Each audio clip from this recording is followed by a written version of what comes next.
Muito bem, vamos lá então retomando aqui o nosso trabalho. Depois dessa longa pausa que nós fizemos nos nossos estudos, né, em virtude desses imprevistos que surgiram, nós lembramos que o nosso estudo do livro Devassando o Invisível, que é esse que nós estamos fazendo, nós tínhamos começado o capítulo 4, intitulado Regiões Inferiores. Então a gente vai, antes de passarmos, né, no trecho onde nós paramos, a necessidade de fazer uma recapitulação daquilo que foi estudado até aquele ponto. Então eu peguei aqui o trechinho, lá no nosso site multiespiritualidade.com.br, que está aqui, para quem quiser acompanhar lá direto no site, é onde está publicado esse livro, né, que daquela forma, aliás, com uma formatação não muito adequada, mas a gente vai se virando com ela, né, porque a publicação que nós temos.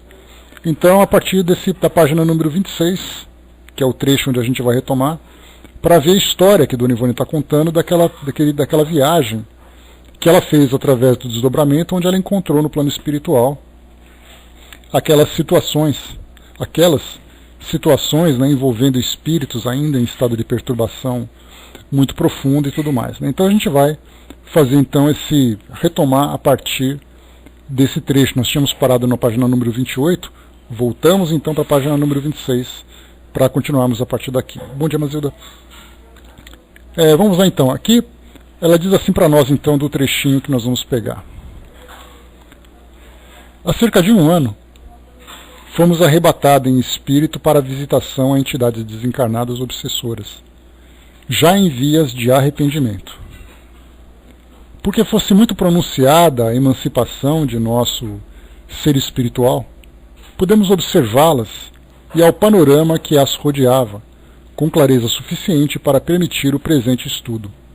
Detalhe importante: o médium jamais se admira, se assusta ou se perturba ao penetrar a vida espiritual. Tudo se lhe afigura então natural, familiar, comum, como se habituado se encontrasse de longa data ao que vê, ao que se faz e ao que se assiste, o que vem provar que o invisível é, com efeito, a verdadeira pátria de todos nós.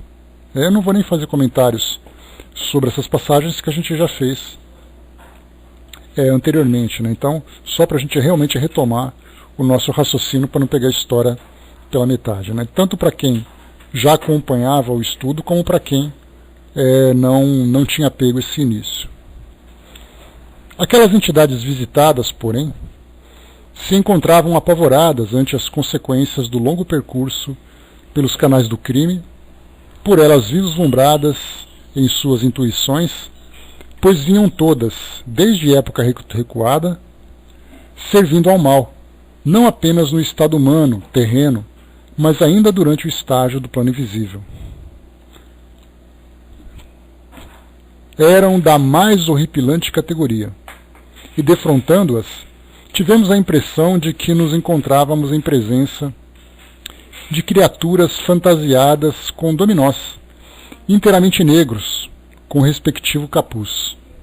Aqui a gente lembra, né, que esses dominós eram aquelas roupas pretas, né, que se assemelhavam, como a Dona Ivone explicou, a essas túnicas, né, utilizadas em carnaval e tudo mais. Então, era com essa aparência que eles se apresentavam.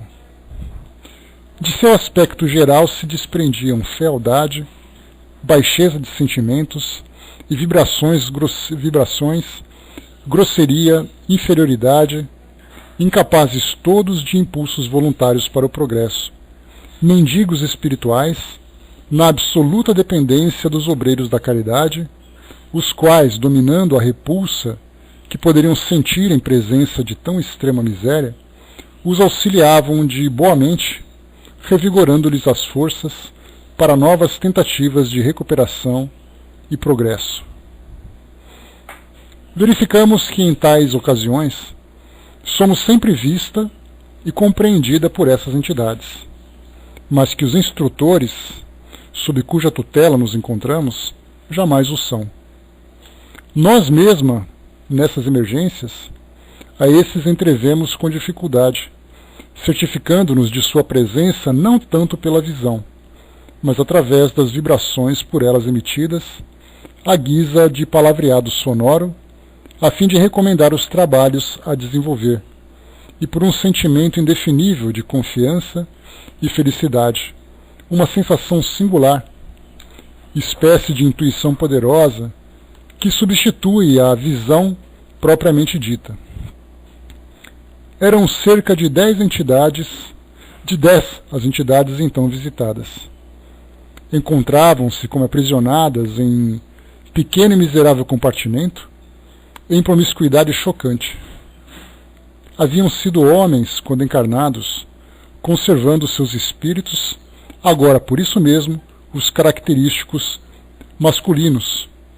Vibratoriamente, encontram-se muito fracas, como alguém em convalescência de grave enfermidade, apavoradas, desencorajadas para o recurso da oração, porque ainda ímpios em seus sentimentos, tenebrosas de se verem em presença de Deus, porque certas da própria culpabilidade, atormentadas pelas visões alucinatórias dos crimes praticados. Essas visões, frutos de suas vibrações mentais, nós as víamos tão bem quanto elas próprias, infestando o perímetro em que permaneciam. Eram dramáticas, contendas, lutas corporais, assaltos, seduções de menores, roubos, assassínios, obsessões, suicídios. Ou obscenas, sórdidas, vis, maléficas, atrozes. Desesperados, esses infelizes se debatiam, encobrindo os olhos com as mãos ou ocultando a cabeça com os braços, ou com os trapos que sempre encontravam ao alcance, na ingênua suposição de que, assim agindo, se furtariam ao horror das próprias ações passadas, a ecoarem nos reforços da consciência, como se pirografadas estivessem nas suas sensibilidades mentais. Estiravam-se, chorando, em tumultuoso vozerio, como se sobre como tablado imundo, em promiscuidade repulsiva. Refugiavam-se por entre as coberturas, esfarrapadas aos gritos e uivos de revolta e horror, quais verdadeiros loucos em momento de aflitivas crises. Levantavam-se em seguida, sem jamais lograrem repouso, os olhos em fogo, dilatados como se tocados de assombro, os cabelos eriçados, o corpo, perispírito tremente, como sacudido por violento nervosismo, os dentes cerrados como se dolorosos ataques epiléticos se anunciassem irremediáveis. Quanto às vestes, quando não se apresentassem com os já mencionados dominós negros, eram rotas e imundas, empapadas de sangue ou de lama, a exibir as fases da putrefação cadavérica, ou de matérias asquerosas como o pus e o sangue putrefato. Um fétido nauseabundo e pestilento tresandava deles, repugnando também a nós outra, de início para desaparecer depois da sensibilidade do nosso olfato. O solo do compartimento em que se detinham, espécie de quarto ou sala, de muito pequenas dimensões, com uma janela gradeada à esquerda e uma porta à direita, era tão imundo quanto eles próprios, igualmente empapado de sangue e humores fétidos, a tal ponto que os infelizes se horrorizavam de si mesmos, sentindo-se tolhidos, amesquinhados, incapazes de reagir contra tão miserável estado de coisas. A porta deitava para um pequeno terreno e permanecia aberta, permitindo passagem aos prisioneiros, caso desejassem sair. Ocorria, no entanto, um fato curioso. Os pobres voluntariamente permaneciam naquele covil, presidiários de si mesmo, isto é, do próprio passado. O terreno acima citado dividia-se em dois por uma cerca, que se nos afigurou construída de arame farpado. No trecho à esquerda, para o qual deitava a porta, erguia-se uma cobertura tosca, espécie de pequeno galpão, muito sólido aos nossos olhos, onde uma mulher de cor negra, espírito desencarnado, voluntariamente materializado, em serviços de resgate ou beneficência, lembrando o tipo das antigas escravas africanas, ao tempo do Império, sorridente e simpática, deixando entrever certa luminosidade no seu envoltório perispirítico. Parecia cozinhar para os habitantes locais. Aqui a gente faz uma pequena pausa, né, Bonjev? Para lembrar que nós estamos, então, dando continuidade naqueles capítulos anteriores que falavam, por exemplo, sobre o mundo espiritual, a ação da mente sobre os fluidos, a produção de objetos, de ambientes, e tudo isso endossados, né? Tudo isso endossado por Kardec, né, nos estudos do livro A Gênese, como também no próprio livro dos Médiuns, lá no capítulo 8, no Laboratório do Mundo Invisível. Né? Então, Dona Ivone traz aqui um relato para nós que muitas vezes parece entrar em contradição com aquilo que foi apresentado por Kardec. Porém, a gente lembra que aquilo que ele apresentou nos seus estudos, falando sobre a capacidade que os espíritos têm de manipularem esses fluidos, de criarem essas formas, que como ele próprio afirmou lá no capítulo 14 da Gênese, que trata dos fluidos, que esses objetos são tão sólidos para os espíritos quanto a matéria para nós é aqui no mundo espiritual, no mundo físico. E o detalhe, a gente lembra sempre, é que quando esses relatos trazem para nós, né, uma descrição mais aprofundada, mais detalhada daquilo que se encontra no mundo espiritual, nós não temos que pensar no que foi criado, no que está sendo observado, mas prestar atenção no princípio que gera tudo isso. Então, por exemplo, lá no capítulo 8 do livro dos Médiuns, no Laboratório do Mundo Invisível, Kardec fala que é possível aos espíritos materializarem, por exemplo, um alimento, uma medicação, um veneno.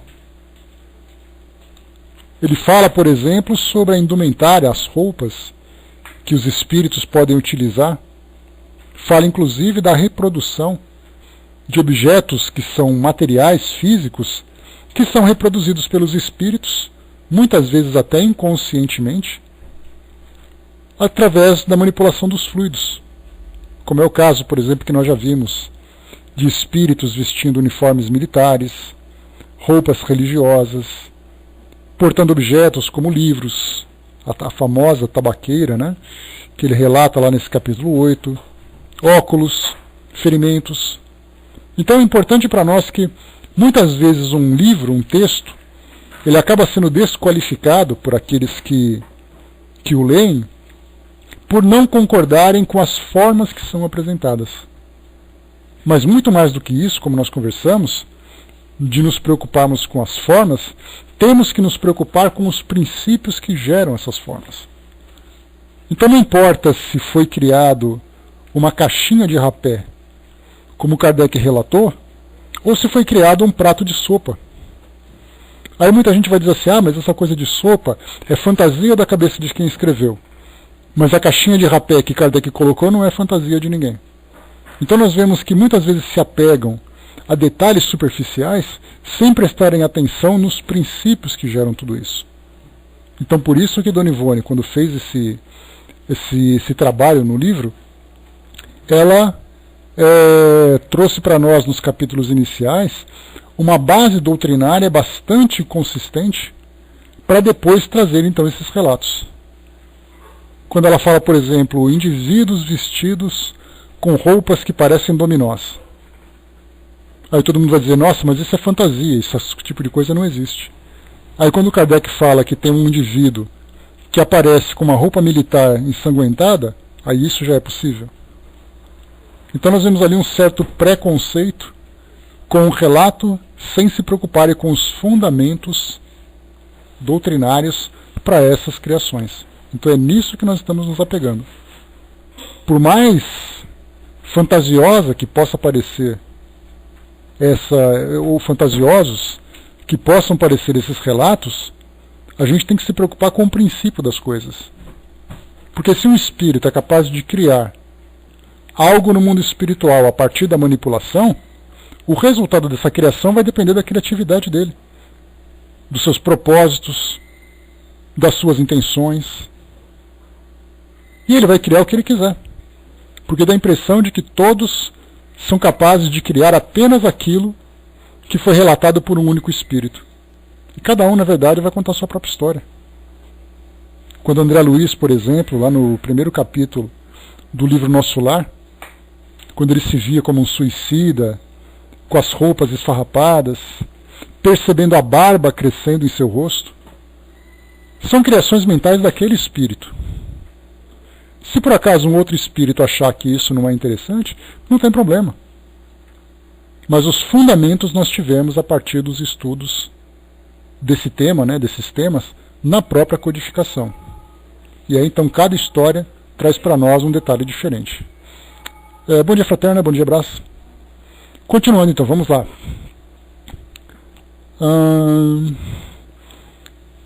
Vimos aqui então o relato daquela senhora que trazia características de uma antiga escrava, que se encontrava então cozinhando, Então ali lembrando o tipo de antigas escravas, africanas ao tempo do Império, sorridente e simpática, deixando entrever certa luminosidade no seu envoltório perispirítico. Parecia cozinhar, entre aspas, para os habitantes locais, entre aspas. Sentimos o aroma apetitoso da comida e espionamos.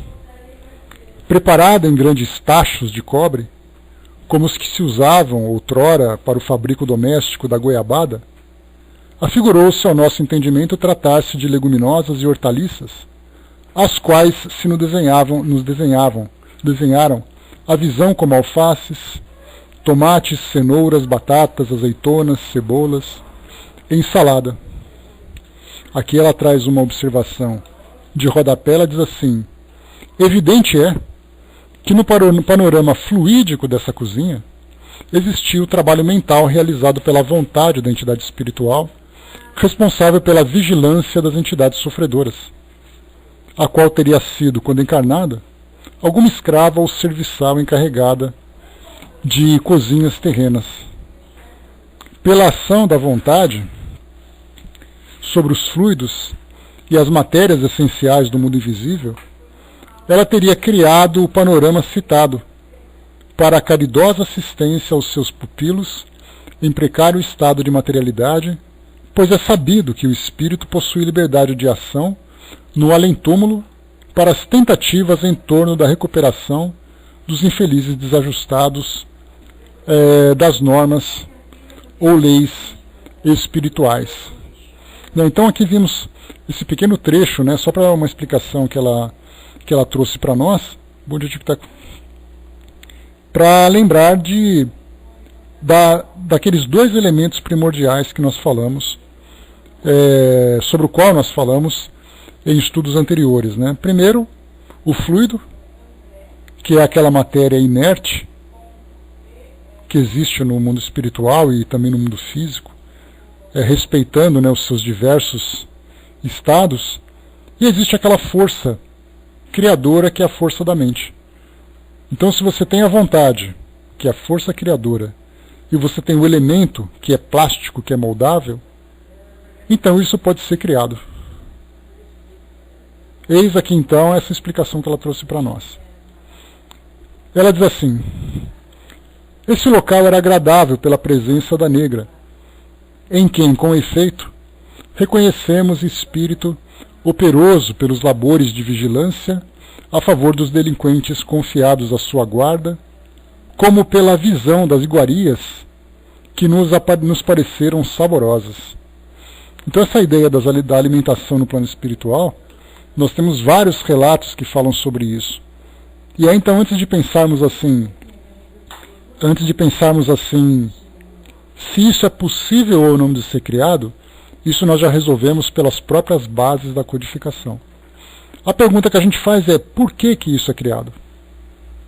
Com qual finalidade? E então nós temos aqueles espíritos que são recém-desencarnados, aqueles espíritos que sofrem ainda a influência da vida no mundo material. Então, ao oferecerem essas substâncias com essas características, inicialmente existe a necessidade de satisfazer mentalmente e psicologicamente aquele espírito, para depois fazer aquela reposição fluídica energética de que ele necessita. Então tudo tem um porquê. Antes de pensarmos se pode, se não pode, quantas vezes nós ouvimos, né, nós em geral, em palestras, em artigos que são escritos, comentários irônicos, sarcásticos sobre essas descrições do plano espiritual. Então é claro que aquele que comenta sobre isso fala a partir do seu entendimento, mas não se pensa, por exemplo, naquele espírito que se vê, como ela descreveu para nós aqui, mendigos no plano espiritual, que necessitam, antes de qualquer tipo de ajuda, a partir do plano físico, a partir do plano espiritual, ele precisa daquela ajuda que, no entender dele, é um auxílio material, um auxílio físico, que vai inicialmente confortá-lo, satisfazê-lo, para depois ele começar a se desenvolver no próprio plano espiritual. Então sempre pensemos dessa forma. O princípio afirma que é possível. A necessidade depende da tarefa que cada espírito realiza. E continuando, vamos lá.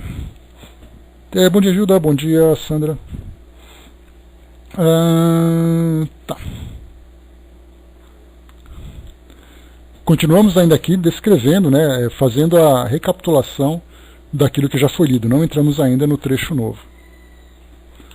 O quintal da direita, porém, dir-se-ia tétrico e singular cemitério, pois que do solo fétido e lodoso emergiam mãos humanas súplices, cabeças desgrenhadas, de olhos aterrorizados, bradando por socorro e piedade, cadáveres estirados a se desfazerem em sangue e matérias putrefadas, que encharcavam a terra, e braços e pernas humanos dispersos por aqui e por ali. Visão macabra que perturbaria a mente do vidente, se para tais serviços o médium não fosse previamente fortalecido por assistência especial. Desculpem. Essa passagem ela é interessante porque mostra para nós espíritos que se vê nessa condição de putrefação, de decomposição, algo que a gente lê e fala assim: nossa, isso aqui parece uma descrição de um filme de terror. Mas inicialmente, ainda naquela condição de opositores, né, desses tipos de relatos, nós tivemos o próprio Kardec comentando, por exemplo, no caso do suicídio, um espírito que fica preso ao seu corpo físico, sentindo os efeitos da decomposição, transferindo esse tipo de efeito da matéria sobre o perispírito, fazendo com que seu próprio corpo também entre em decomposição. Então o que nós temos aqui é uma descrição detalhada de uma visão que uma médium teve durante um trabalho de desdobramento, mas que pode ser observada por qualquer outro médium que vivencie essa mesma experiência. Já que nós falamos de fluido e vontade, mesmo que seja uma vontade inconsciente, a revelia do próprio espírito. Porque de repente ele se vê em decomposição e ele vai então transferir para o seu perispírito os efeitos daquilo que a sua mente produz. Mesmo que ele fale: eu não quero isso, eu tenho medo disso, eu não queria ficar assim, mas o que a sua razão apresenta naquele momento acaba sendo secundário quando a sua vontade acaba sendo muito mais potente, muito mais forte.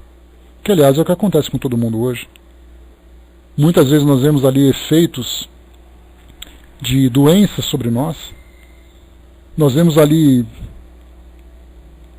questões emocionais que nos afetam, um aborrecimento, um estado depressivo, um estado de angústia, de raiva.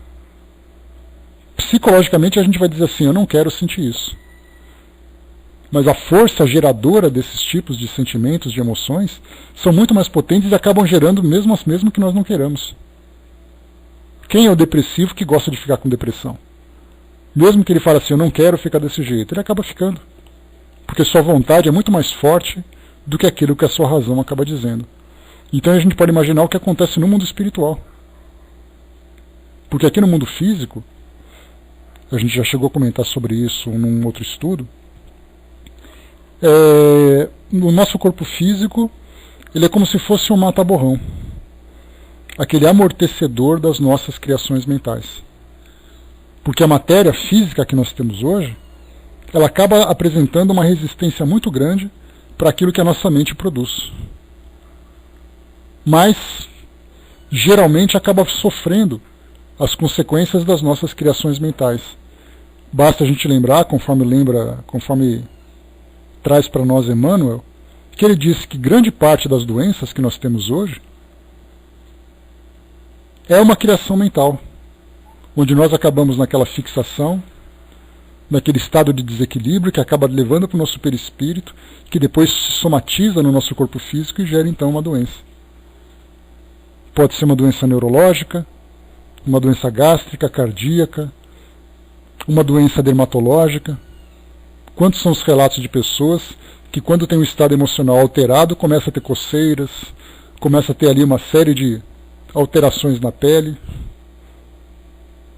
Isso por quê? Porque mentalmente nós criamos tudo isso. Então, se o nosso corpo físico, que é matéria pura, sofre o efeito desse estado mental desequilibrado, imaginemos no mundo espiritual quando o espírito não tem um corpo físico. É apenas a sua mente e o seu perispírito. O que ele pensa, de imediato é transferido para o seu perispírito.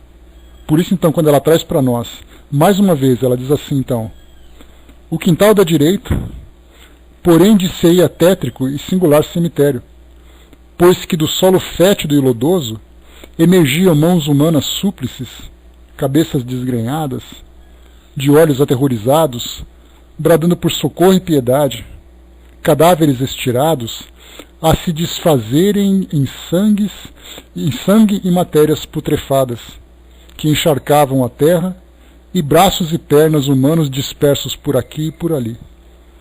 Visão macabra que perturbaria a mente do vidente, se para tais serviços o médium não fosse previamente fortalecido por assistência especial. Então aquele grupo de espíritos que se vê naquela condição, de imediato produzem essa realidade a partir daquilo que suas mentes acabam gerando também. Por exemplo, né, Brás? Então vemos que até aqui, apesar da descrição ser bastante tenebrosa, a gente vê que isso se encontra claramente descrito nas próprias bases da codificação. A gente vai estudar, né, acabando o Evangelho segundo o Espiritismo, a gente vai estudar aquela segunda parte do livro O Céu e o Inferno, estudar ali os relatos, as entrevistas de Kardec. E ali nós veremos espíritos nas mais variadas condições, apresentando características físicas, entre aspas, né, já que nós falamos do perispírito, a partir daquilo que eles acreditam, principalmente aqueles espíritos que desencarnaram a partir de uma doença ou desencarnaram a partir de uma execução. Já que naquela época era bastante comum espíritos serem executados, né, devido aos crimes que cometeram, já que a pena de morte era a pena capital. Assim como também o próprio suicídio, nós vamos encontrar outros relatos desse tipo também. Continuando. Beijo, Pati. Deixa eu ver aqui rapidamente. Continuando então. Ora, bom trabalho, Marcelo. Conhecedores da existência desse extravagante cemitério, os criminosos, apesar dos remorsos alucinadores, preferiam a permanência indefinida no pequeno compartimento, a tentarem a fuga, pois sabiam que teriam de cruzar o cemitério e divisar naqueles impressionantes despojos as vítimas da sua maldade de homicidas e obsessores que haviam levado igualmente tantas criaturas incautas à prática de homicídios e ao suicídio. À nossa chegada, um dos prisioneiros, exatamente daqueles trajados de dominó negro, aproximou-se como que nos recebendo. Notamos que esse já não trazia capuz, sinal de melhoria de vibrações. Seu semblante, muito visível à nossa observação, indicaria um homem que houvesse falecido aos 50 anos de idade, e mostrava-se branco marmóreo e infinitamente triste. Como marmóreas se apresentavam também as mãos largas e compridas. Compreendemos que ele absolutamente não distinguia Bezerra de Menezes, mas somente a nós. Nenhum pavor ou sobressalto perturbou nossa confiança.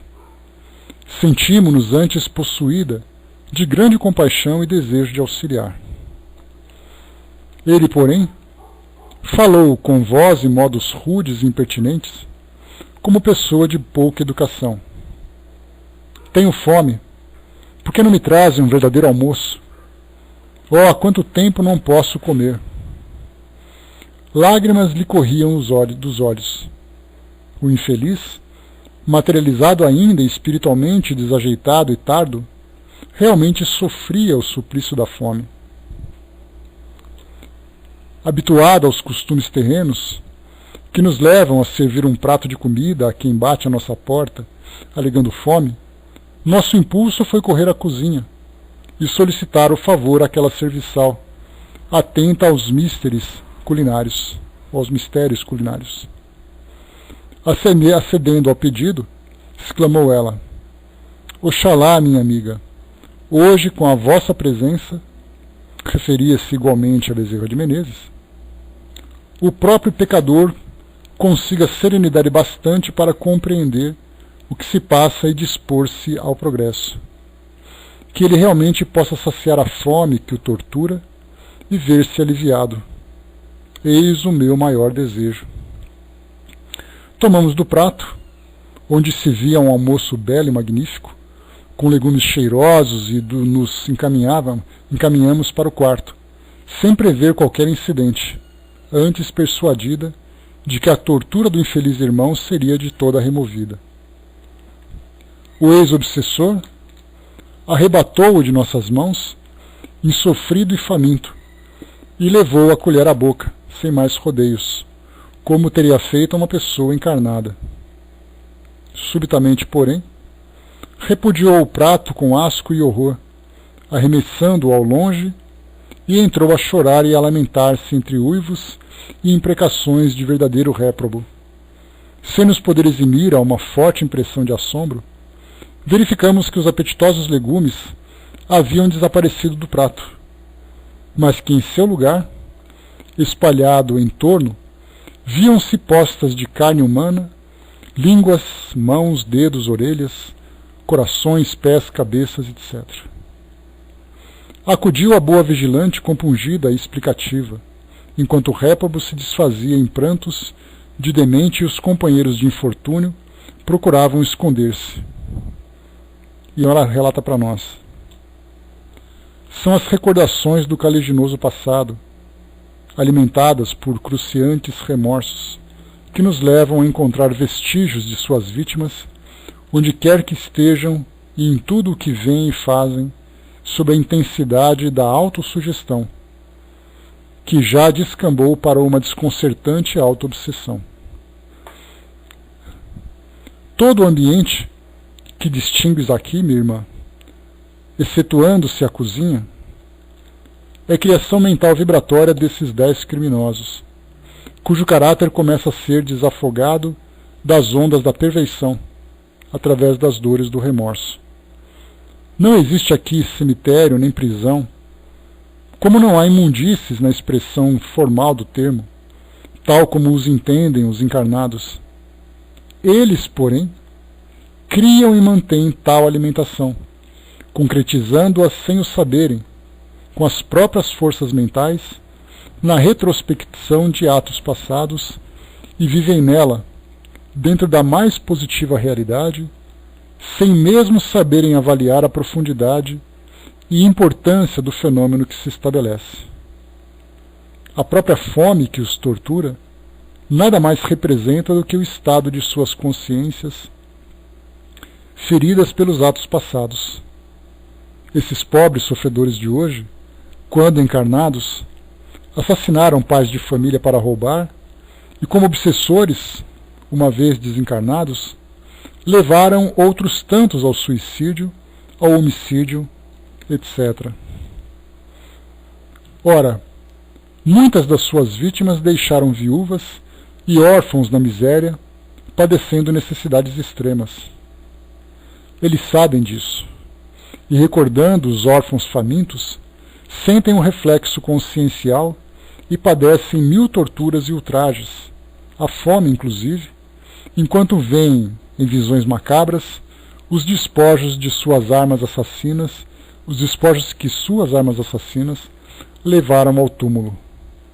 A si próprios castigam, pois com uma severidade satânica, uma justiça implacável, porque foram obsessores, habituados a criarem sugestões infernais para atormentarem o próximo, viciaram a própria mente em criações macabras e agora obsidiam a si próprios, originando com toda a força mental própria do espírito esse tétrico panorama, resultado do reflexo dos atos passados nas próprias vibrações da consciência. Então, até aqui, inclusive já entramos no estudo de hoje, já que nós havíamos interrompido no meio desse diálogo das explicações que aquela senhora, aquele espírito, dava para Dona Ivone a respeito da autoobsessão. Aliás, a autoobsessão foi o último tema que nós conversamos quando estudamos sobre esse capítulo. Então mostra aqui que, na verdade, a culpa, o remorso, a raiva, tudo aquilo que o espírito produz mentalmente, incluindo imagens da sua própria história, de acordo com as suas realizações, de acordo com as ações que eles tiveram, principalmente dos crimes que praticaram, acabam então se refletindo agora sobre eles próprios. Então, claro que nesse ambiente, onde esses espíritos padecem desses efeitos que eles mesmos geram, nós só vamos encontrar características dessa natureza, de espíritos sofredores, com essas imagens perturbadoras. E, claro, nós vamos encontrar também em outros ambientes de espíritos equilibrados, que tiveram uma vida com relativa dignidade, chegando no mundo espiritual. Eles vão também se deparar com as imagens da sua própria consciência. Feliz daquele que tem no seu arquivo mental as imagens positivas das suas ações, porque elas também vão se refletir, estabelecendo inclusive a sintonia com vibrações semelhantes àquilo que eles mesmos produzem. Agora aqui nós vemos então esses espíritos muito perturbados, que acabam então recebendo de volta tudo aquilo que eles próprios geraram. E depois ela continua aqui para nós então. Vamos lá.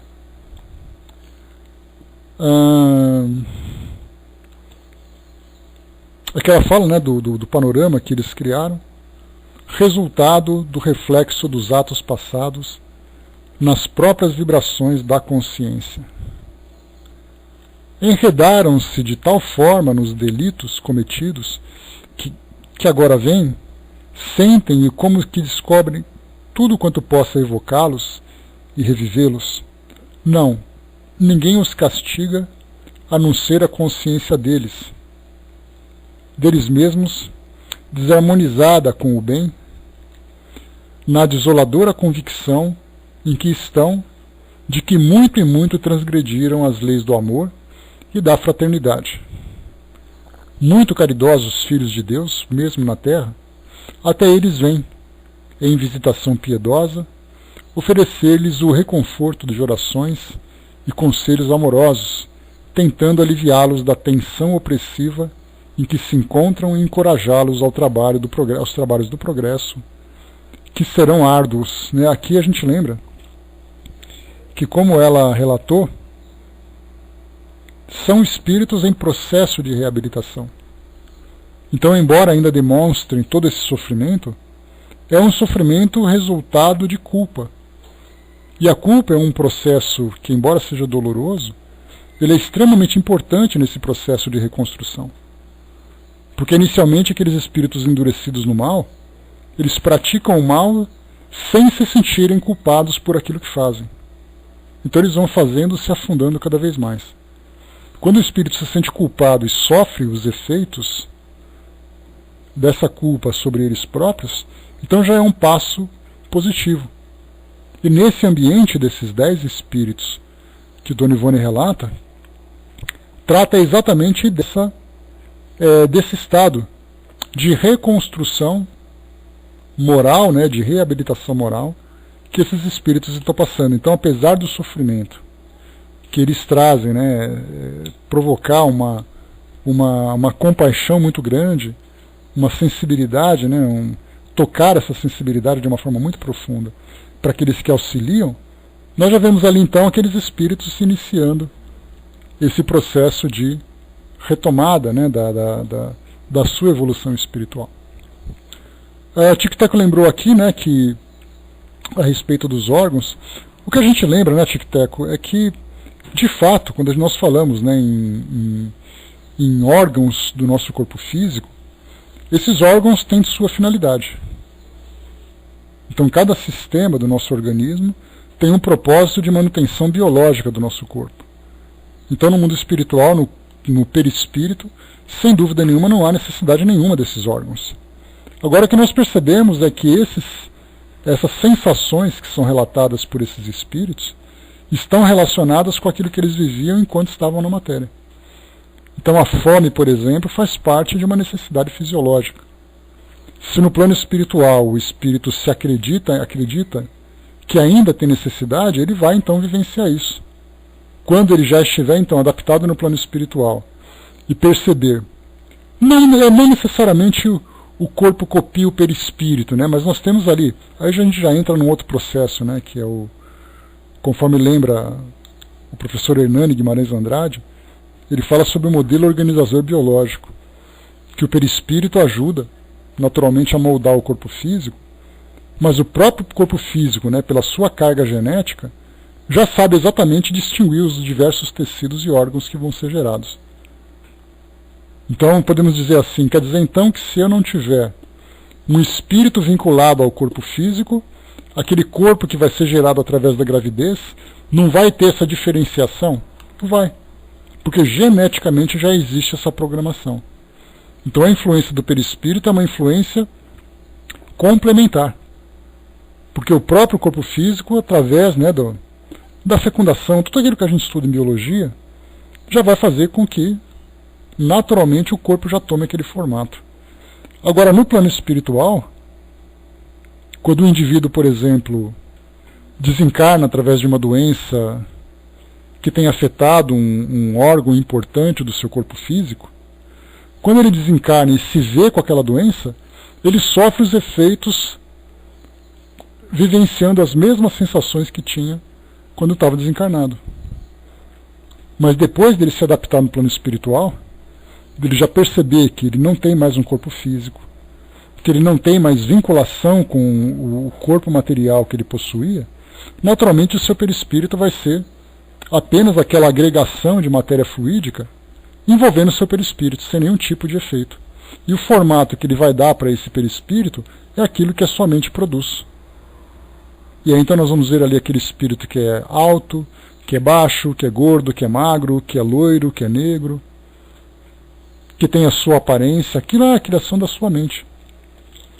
Mas devido ao seu estado já de adaptação ao plano espiritual, os órgãos materiais que ele tinha quando encarnado já não tem mais nenhum sentido para ele.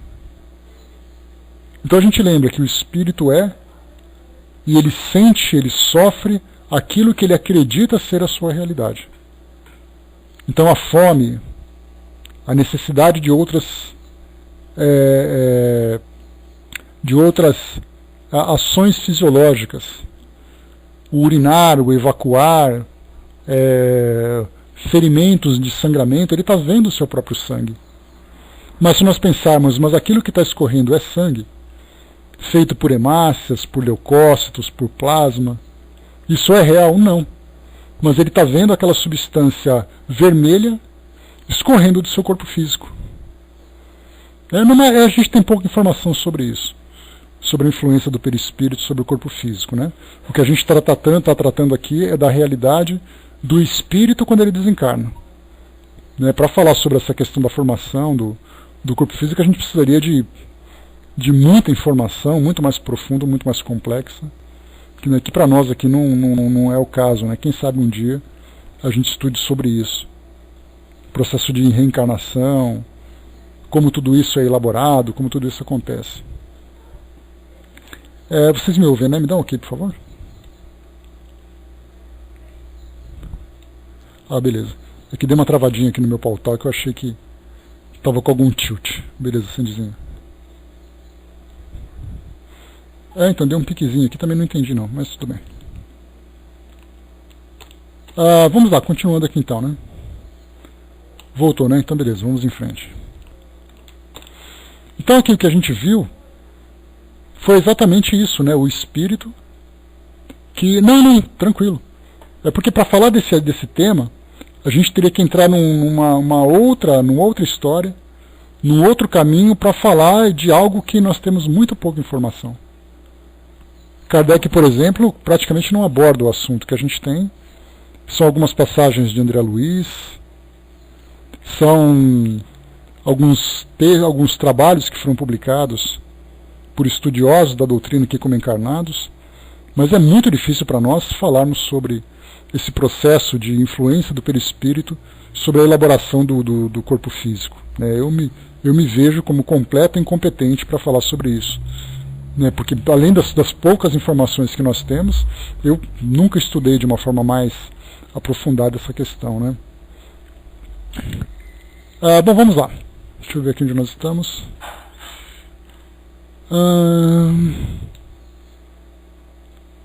Falamos aqui então dos espíritos que vão até lá para poderem ajudar esses espíritos nesse processo de reabilitação.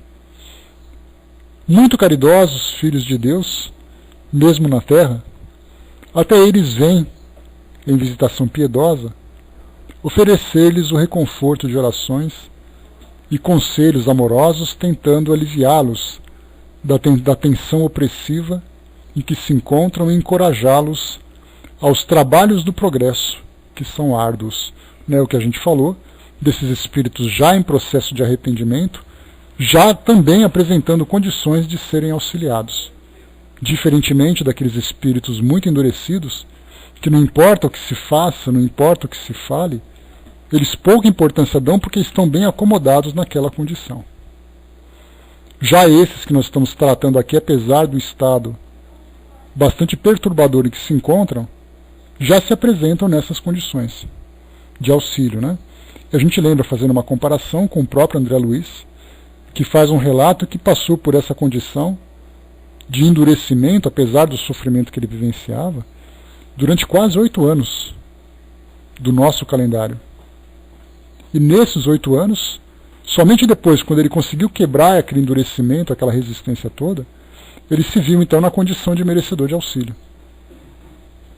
E aí então os espíritos vieram para ajudá-lo não apenas no esclarecimento, mas também nessa própria, vamos dizer assim, na revigoração fluídica para que ele pudesse se restabelecer no plano espiritual.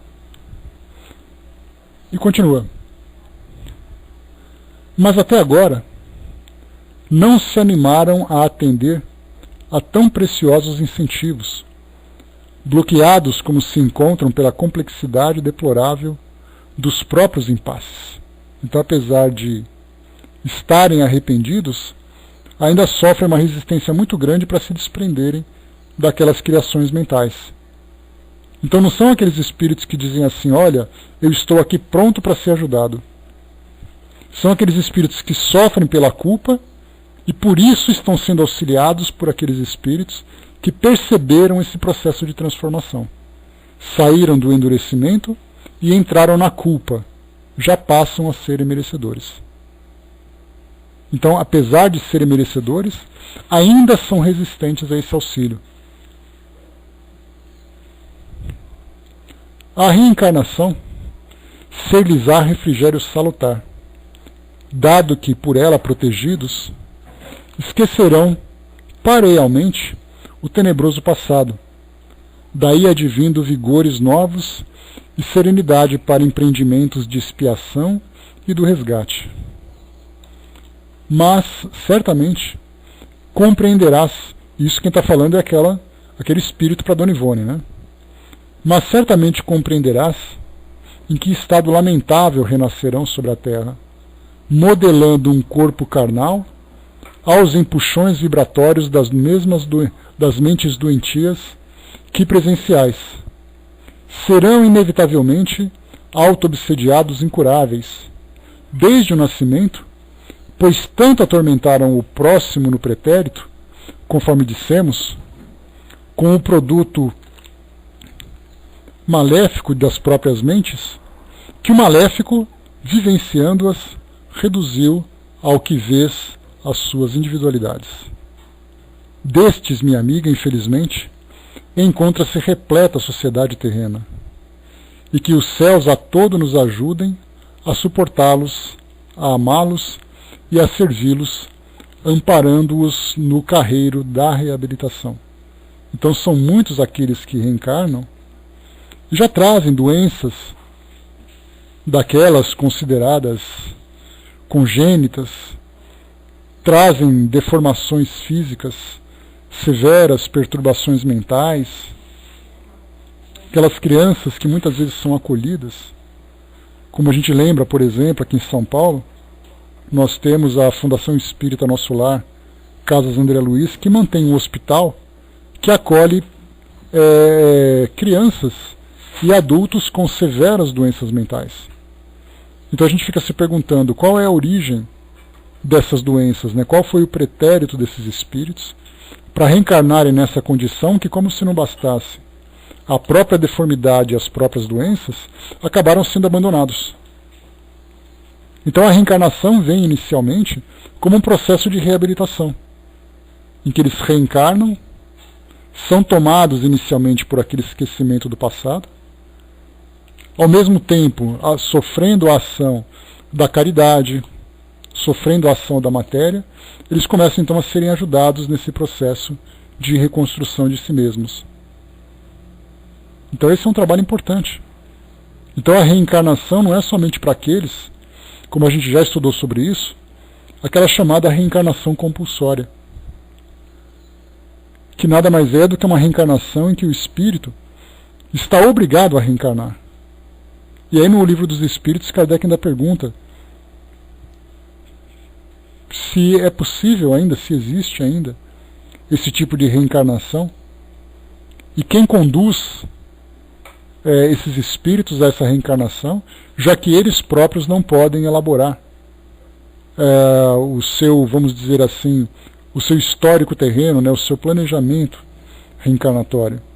E aí então os espíritos respondem que Deus é quem direciona a vida desses espíritos. Então cada um de acordo com a sua necessidade.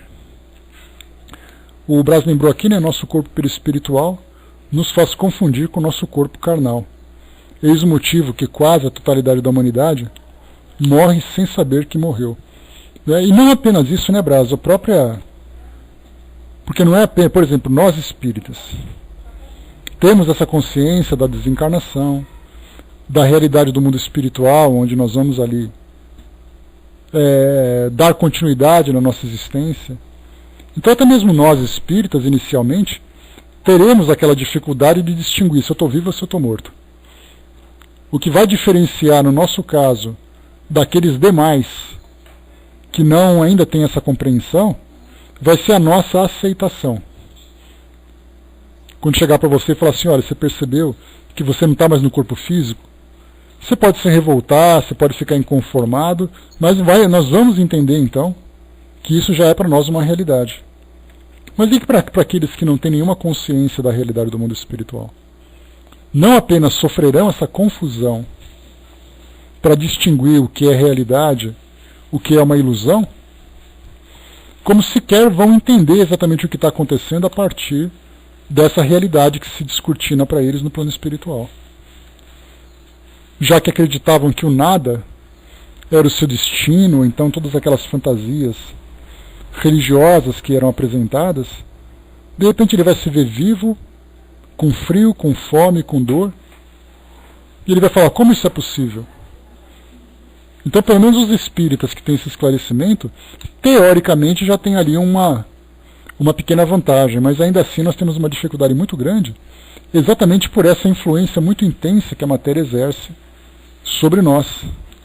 Daí então essa confusão, né? Será que é meu corpo físico ou meu corpo perispiritual? Continuando, vamos lá.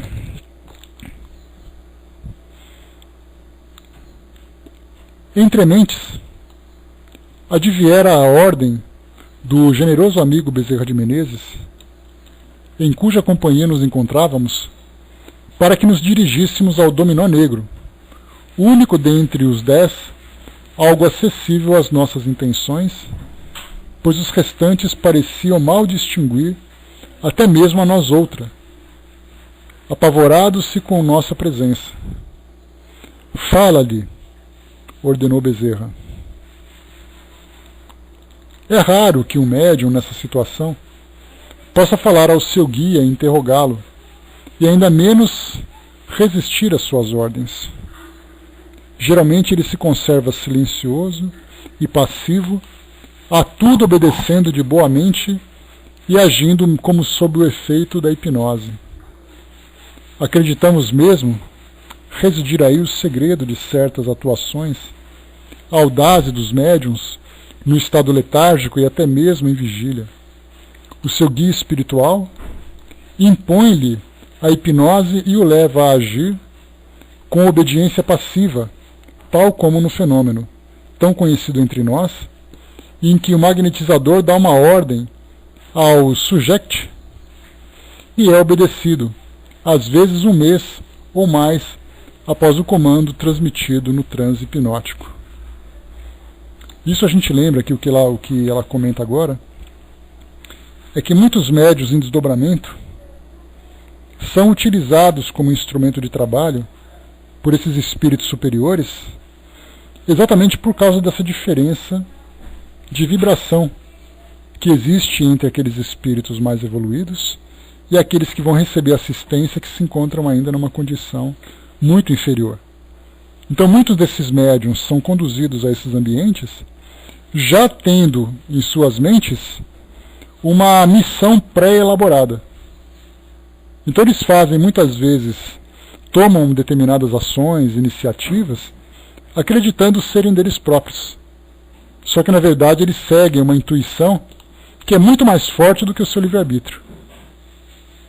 Então é dito, faça tal coisa, fale tal coisa, tome determinada atitude. E o médium faz, sem perceber que na verdade ele está sendo induzido por outros espíritos mais elevados que estão numa faixa vibratória muito superior daquelas que eles próprios se encontram. A fraterna colocou, no entanto, eu tenho livre-arbítrio quando encarnar, mas desencarnada, sou obrigado a encarnar?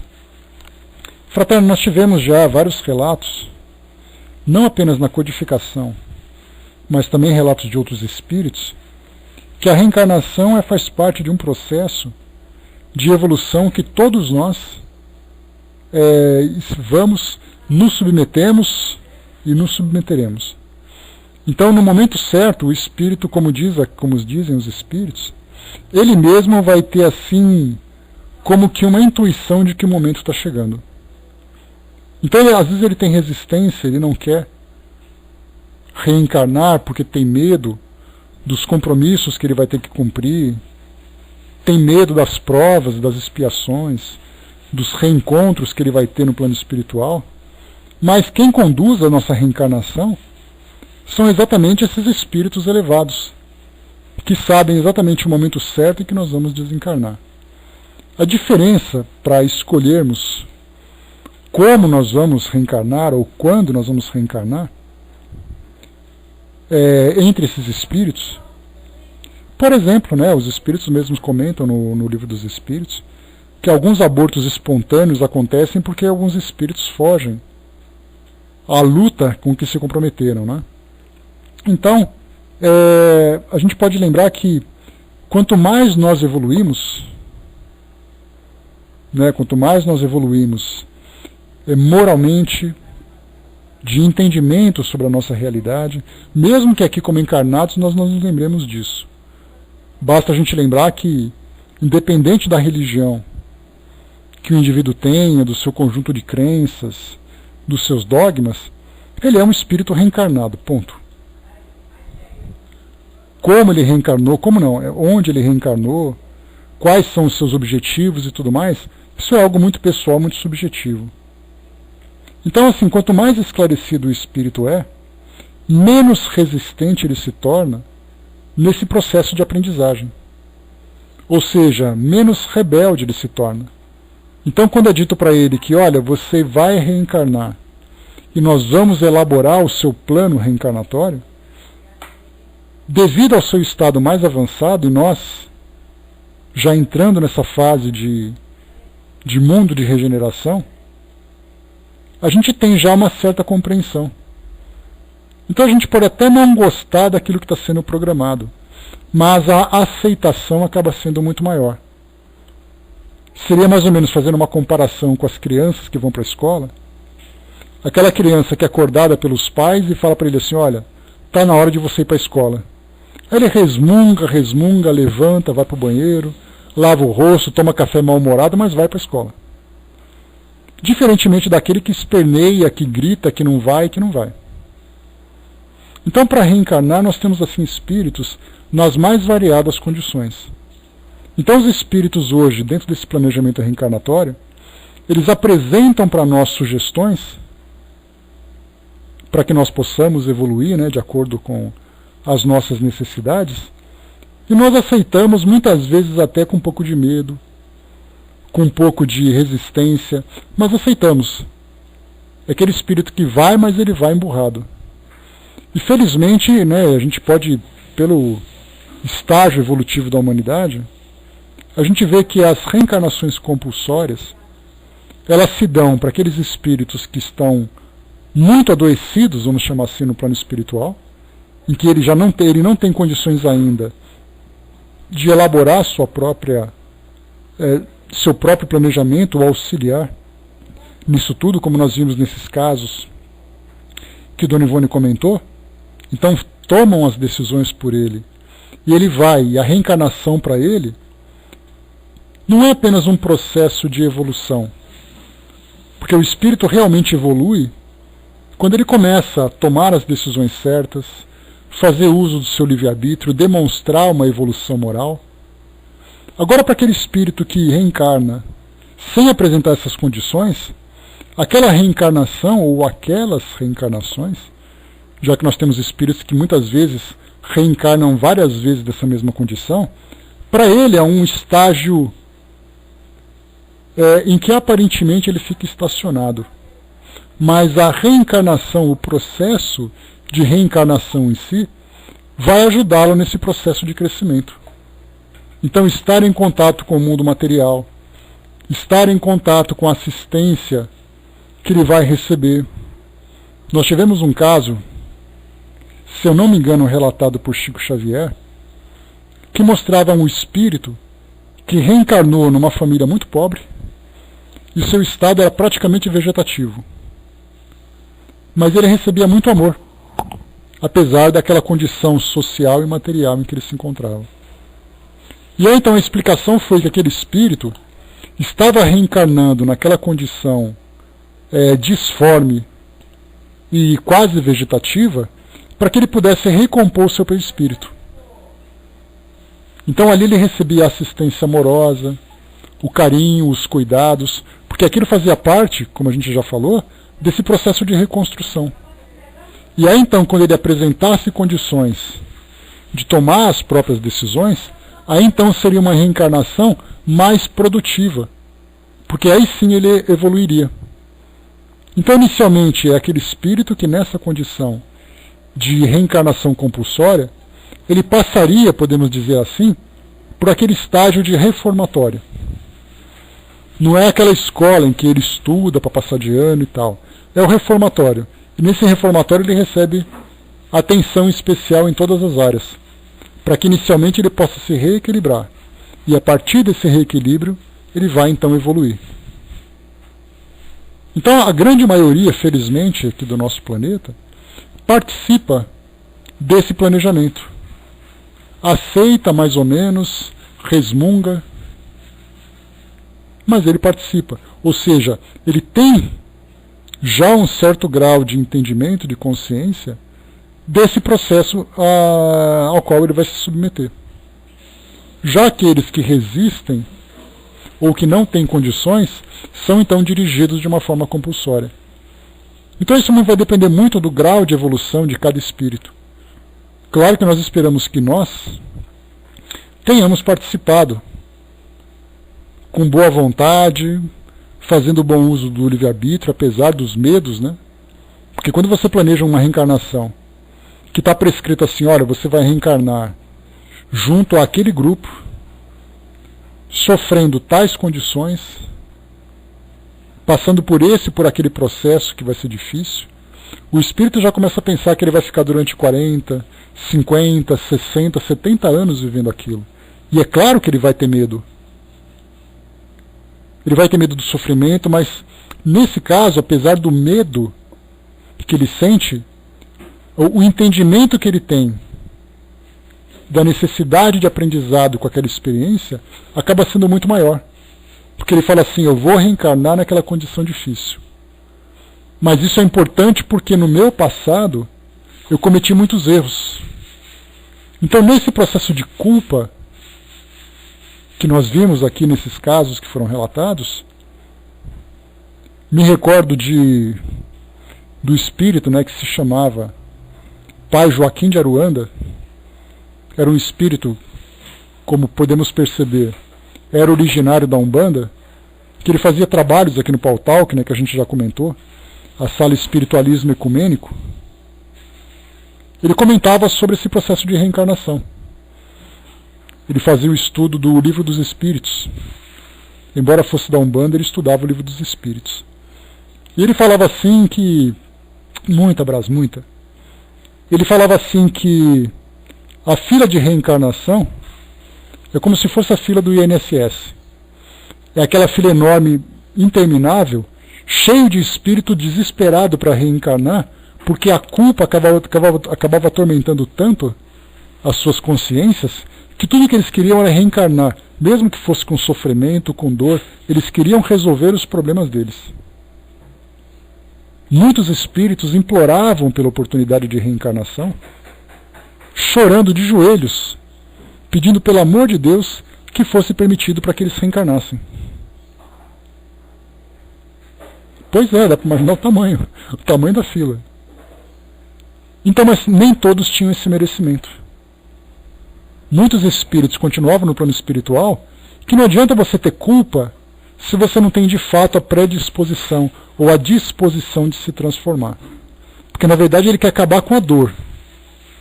Ele não quer de fato se reformar. Então a reencarnação é uma concessão que é dado pelo nosso merecimento. Então muitos de nós estamos aqui reencarnados reclamando da vida, sem saber que nós imploramos por essa oportunidade de estarmos aqui.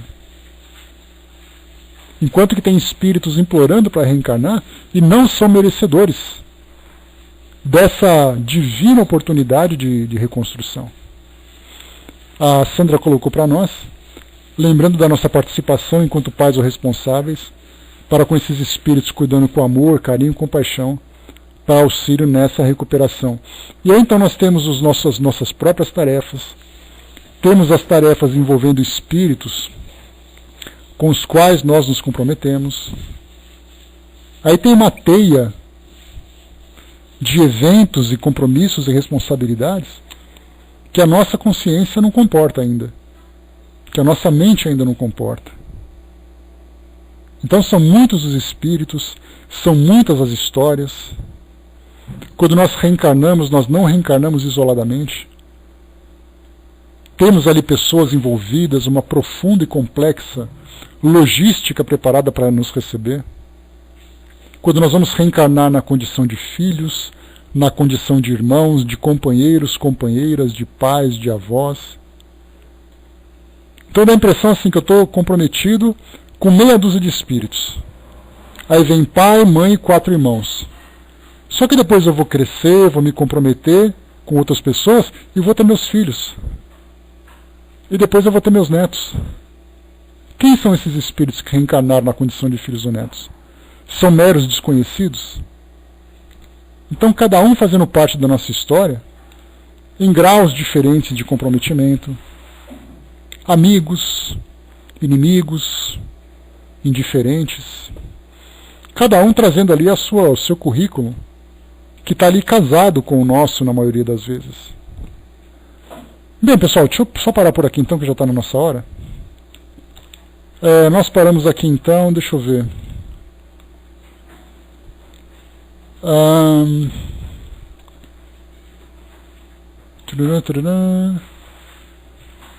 Falávamos aqui, né, no caso dos médiuns, como Dona Ivone lembrou, que nesse estado de emancipação participa dessas tarefas de auxílio como que induzidos pelos mentores a tomarem determinadas ações e iniciativas sem se darem conta disso.